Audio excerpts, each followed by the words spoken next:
OpenHouse Chicago is sponsored in part by Carrie McCormick Luxury Group, Ben Cohen at Rate, and Chicago Title and Trust.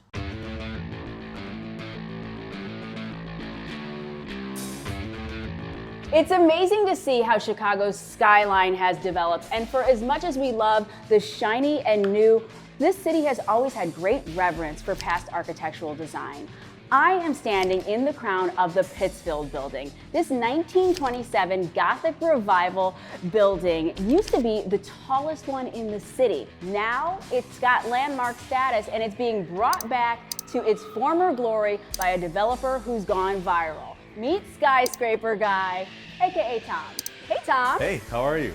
How are you? And I mean, you're doing this huge project. What made you take this on and maintain its historic integrity, but repurpose it? Well, first off, welcome to 550 feet above the city streets of Chicago, right? Yes. So this project, really all buildings, all real estate projects, it's about opportunity, changes and things that are happening, and you got to pay attention to what the best use case of a building could be. In this scenario, as we seen what's happened in COVID and things like that, there's literally billions of square feet of empty office space around the world, really. And so then the question is, well, what do we do with this office space because people aren't using them like they used to? This building was literally the most medical offices in one location in the world. Wow. And now you're changing it up. What's it going to be now? Yeah, so now what we're doing is we're turning them into residents, mainly apartments. The market needs things like that, right? But also to have the honor to work in a building like this, a Marshall Fields Estate building that's nearly 100 years old, it is really quite, it's just awesome. It gives you chills. Yes. If it wasn't so hot, it would give me chills. Yeah, right. Today it's warm, right? Yeah. And so, but just to see the craftsmanship, there's just so much more love that goes into a building like this as compared to building a glass tower. It's just a completely different world. Completely different. So that's what today's episode is all about. Adaptive reuse. You want to define it for us? We're taking a building that was once something and now changing it to something else, which is, this case, it was offices. Now we're turning them into living spaces, apartments. Right, apartments. So it's an exercise in sustainability and preservation. That's right. And we are going into two other properties that have the same idea. One is an old bicycle factory turned into luxury penthouse loft. It was featured in the Wall Street Journal. The other, well, it's one that will make you say, holy moly. So we're going to be following along with you via your social media, Skyscraper guy. But in the meantime, I want you to follow along with me. It's OpenHouse Chicago.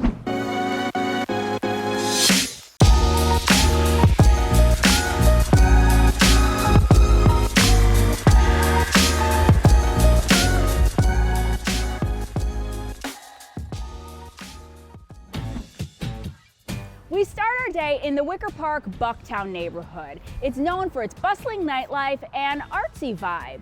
It also has some of the most beautiful and unique homes in the city, and we're gonna check out one of them. And it's Sunday, so I'm taking you to church. Or really, across the street from a church in a converted chapel. Let's check it out. Good afternoon. Oh, hey, Courtney. Hey, Ben. Hey, Carrie. What's up? What's up? How are you? How are you? So you had me come into a chapel on Sunday. Is there a wedding or something? You and I. Stop it. Wow. Yeah. Well, this actually was a convent. So right across the street is St. Mary's of the Angels here in Bucktown. Parish, yes. Beautiful. So this was in 1905 built as a convent for the nuns. So the nuns would live here. Oh my God, cue Sister Act. Sister Mary Clarence. By the way, it's a killer view. Yeah, don't say killer, there's a church across the street. No, it's okay. All right, take me around this place because I love how it's laid out with the furniture. It looks so modern, but then you have the historic outside. Yes, well, my stagers are actually just finishing up. It's P.S. Lehman, my favorite stagers here, and then they're gonna get out of our hair. We should start from the back of the home and we'll work our way up. Perfect, Okay. I'll let you lead the way. Let's go. So, Carrie, how large is this place again? It's about 1,900 square feet. I mentioned 3 bedrooms, 2 baths. This is the first bedroom here. Again, you're gonna get the tall ceilings, great space. But I wanna show you this really cute bathroom. They did a phenomenal job with the tile work. You'll wait till you see the tub in here. Oh, nice. Isn't that cute? You know how I love to climb into a tub. Uh-oh. I do. I'm getting in. Be careful. I'm getting in. You know what? I don't know if Sister Mary Clarence would approve of this, but this Well, is it's nice. 2025. We can do what we want. So we are headed to the primary suite here. One of my favorite rooms in this home because it's like a little sanctuary. Wow. Wow. Now this is unexpected. So a little shiplap on the back wall. Shiplap. Can you tell me what shiplap is? Because I've heard the term over and over. You know, I watch a lot of HGTV. Yes. What is it? It is a type of wood, and the shiplap, it kind of laps over each other. Oh, Yes. okay. Like an overlap? A little bit of an overlap. There you go. Yeah, there you go. With the grooves. With it the kind of grooves. gives like a nautical look, a Yes. little bit. Maybe you know? that's the ship part of the lap. Yes. Aye, I think of the East Coast when I hear Yes, the term I shiplap. do Yeah. too. So it adds a nice little texture to the back wall here, but you're gonna love this bathroom here with this tile. Isn't this fun? This is so fun. And then I know what this is. This is subway tile, right? There you go. This is really a cool bathroom. So it's all these little design touches that make it that modern feel Yeah. in this very old historic building. Yeah. And I love these light fixtures here. Yeah, the homeowner cool. did an incredible job here. Yeah. Wonderful. With the space, too. And look at the closet. Walk-in Courtney closet. loves a good closet. Walk-in closet in the city of Chicago. I just have to say that deserves to be pointed out. Love this. And is that a lovely terrace off the bedroom? So the great thing is that Wow. in this bedroom, you do have access to the terrace, but it also accesses off the hallway too. Oh, nice. So you could, if you want, just come from the bedroom. Wow. This is so nice. So you have a little terrace off your bedroom, or if you have guests, they can access it from the hallway too. It's so cozy out here. So cozy, romantic. Get your cup of coffee, your lemonade, whatever. And at I love night, it. clearly, you can turn on some string lights, Those are string lights. We Is have that a what they're new called? vocabulary word for bed. That's right.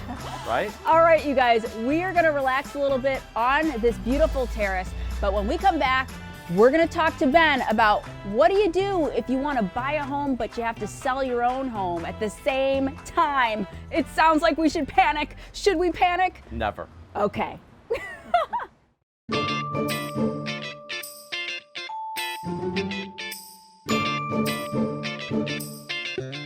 Hey everybody, Greg here from Chicago Title, and with today's trusty tip, I'm bringing back my buddy Dell here from the Land Trust Company, which is another part of our business. Hey Dell. Hey Greg. So let's remember, title insurance is the only insurance that takes a look backwards to protect you when you're purchasing a home. Dell, remind us what a land trust does. A land trust is a legal agreement that protects the privacy of whoever owns the home by putting it in a trust. If you're a public figure, it's a no-brainer, but it's actually really useful for everyone else too. How so? Would you ever hand out your home address to strangers? No. Well, every time you buy a house, your name and address become public record. A land trust keeps your ownership private, so your name isn't attached to the property where just anyone can look it up. This is especially important for first responders, business owners, or anyone who values their privacy and security. That's great, Dell. When we come back, we're going to get into the difference between protection and privacy. Welcome back, and we are right back where we started. Yes, we're right here in the heart of the home in the kitchen, and I love this because it opens right up to the dining room and the living room. And the beautiful view. the Yeah, I music. feel like I'm like in Italy looking out the window right now. Good point. Yeah. Yeah, we're in Florence right Yeah. now. That's right. And now it's time to talk to you.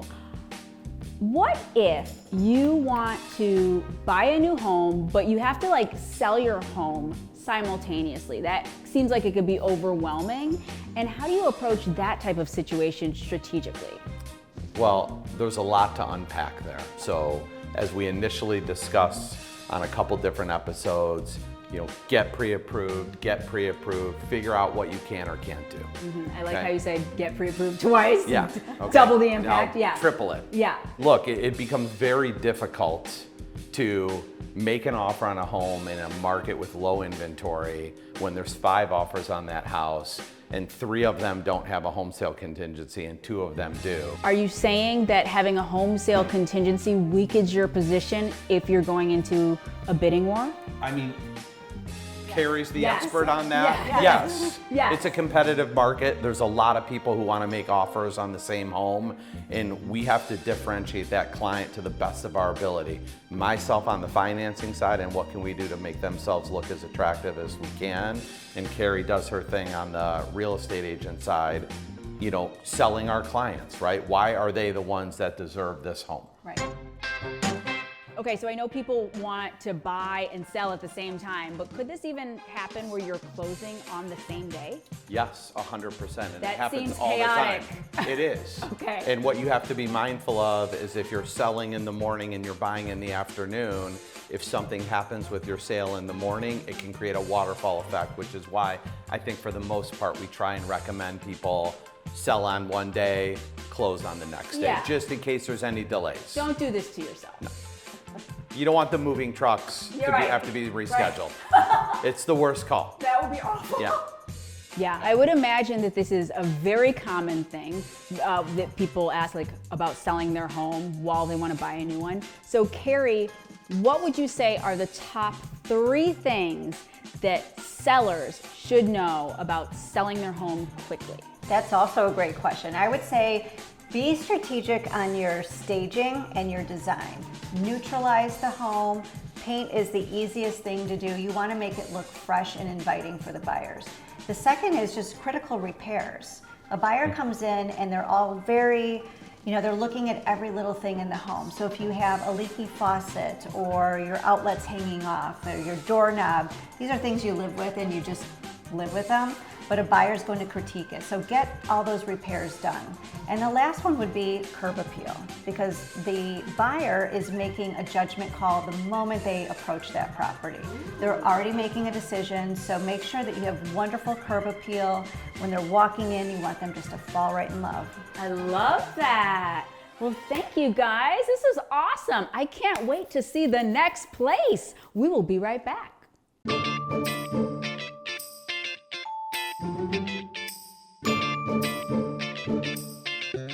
Welcome back. I'm here with my buddy Dell from the Land Trust Company with a trusty tip.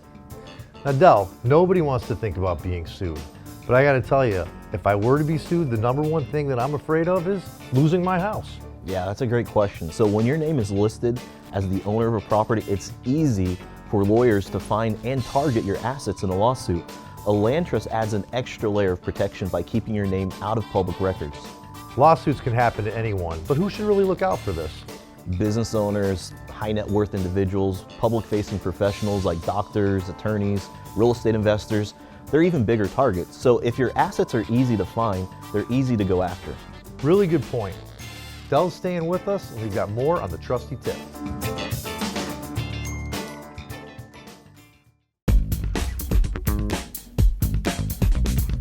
Welcome back. We're continuing our tour of adaptive use properties, and now we're in the Fulton Market district. So the West Loop is full of old factories turned condos, and this building is exactly that. It used to be a bicycle factory. So we're going to the penthouse, and the owner happens to be a friend and an incredible designer. Let's check it out.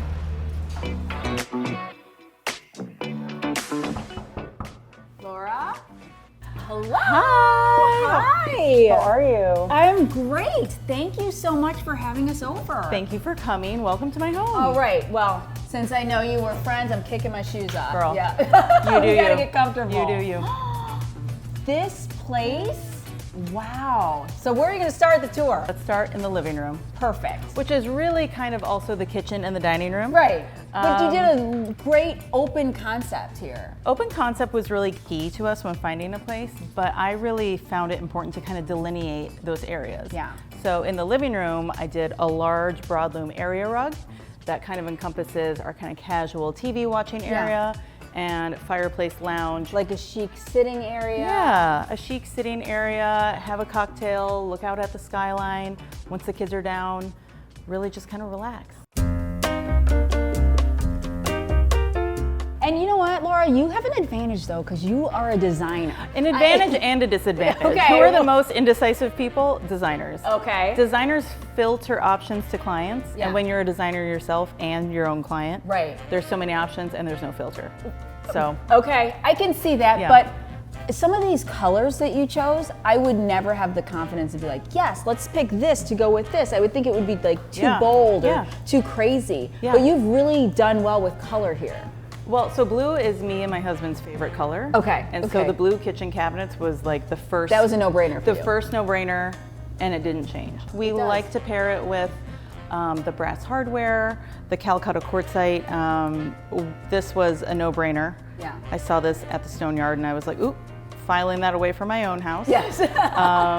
And we had fun. We installed all Sub-Zero Wolf appliances, microwave drawer, trash pull-out, all the things that make you feel like I am a grown-up. Tell me about choosing the chairs, because this Oh. really makes it pop and makes it fun. Yeah. It adds like a little whimsy to the kitchen. It does, Wow. it does. I mean, I wish I could say that there's a story behind it more so than they're really cleanable and really durable. And we have two kids that Yeah. are 6 and 3, Yeah. so we just need something that can withstand Yeah. all of that chaos. I feel like you've brought a New York vibe to the West Loop here. That's the goal. That's the goal. Yeah, I mean, always. achieved. Check that off. Tell me about this light fixture above your dining table. That's really cool. So we kind of had a couple of conflicting focal points, right? Okay. And in our view, the view, Yeah. the skyline is number one. Yeah. That was really That's what your art, That's our actually. art. Yeah, we didn't need much else. So we got this brass and black chandelier. This is from Mitzi. And we hung it a little higher than I typically hang a chandelier over a dining I did table. notice that it's a little Yeah. high off the table, Yeah. but it works. We wanted to just keep this open. Oh wait, is the design tip here to never, ever, ever obstruct a fabulous view? That's a case-by-case view basis. Ooh, okay. So then we have to call you to really get that. Call. Book a consult. Yeah, book a consult. Let's go in here. Yeah, so this is a fun room. So we call this our guest lounge. This is a room that we added into the mix. This used to be completely open. There was Okay. no room here. And so then this whole space felt awkwardly large. You decided on like a Yeah. glassed in. Yeah. So Wayward Machine Company, they are a fabricator down in Pilsen. Okay. Made this custom metal and glass. Are these French doors? They're French doors, yeah. With It's like a modern French door. Yeah, with the fixed side light and Yeah. transom. Yeah. Originally, this was my husband Charlie's office, and then when our daughter Natalie was able to start walking, he'd be on a conference call and she would kind of like toddle over and like put her face on the glass and be distracting. So we were like, you know what, maybe let's make this something else. Yes. Yeah. So you call it the guest lounge. We call it the guest lounge. And why is that? Because we have a sleeper sofa in here. I love this wall covering. Yeah. Tell me about that. It looks like tie-dye. So it's kind of like a shiburi indigo print. This is actually a vinyl wall covering. does. Once you get close up, once you actually touch it, then you know what Yeah. it is. But again, kids in the mix. Like, Yes. I have to put on like my designer hat, but then like my practical You're mom hat. practical. But I Yeah. bet that makes you a better designer for like I real think for those people. instances, yeah. All right, I see a couch and I have to plop. You gotta plop. I got to plop. They probably have a plop counter by now. in the Can I season. join you? Yeah, it's your house. That's true. All right, you guys, it's time for us to take a quick break, but since you're a designer, I figured we could just do a design edit with you. I'd love to. All right, we'll be back with that.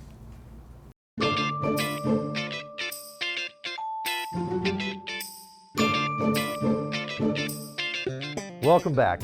Greg Kenner for Chicago Title and Trust, back with my guy Del from Land Trust Company. We're talking about planning for the unexpected. We've talked about planning for lawsuits, but death is another big one to plan for, right? Yeah, it's another one that no one really wants to think about. And many homeowners assume their loved ones will automatically inherit their house. But without proper planning, did you know your home could be taken away from your family after you pass? Wow, that's a great point, Del. Yeah, the property could end up in probate, divided up, or even lost due to legal disputes. Too often, families lose homes they were supposed to inherit because of probate delays, legal battles, or unpaid debts. A land trust ensures your property stays with the people you intended. A little planning now can make all the difference for your family's future. Well, I gotta tell you, Del, this has been great. How do people get in touch? Just visit landtrustcompany.com or scan the QR code on your screen. Thanks, Del. I'm Greg Kenner, and that's your trusty tip from Chicago Title and Trust And the Land Trust Company. See you next time.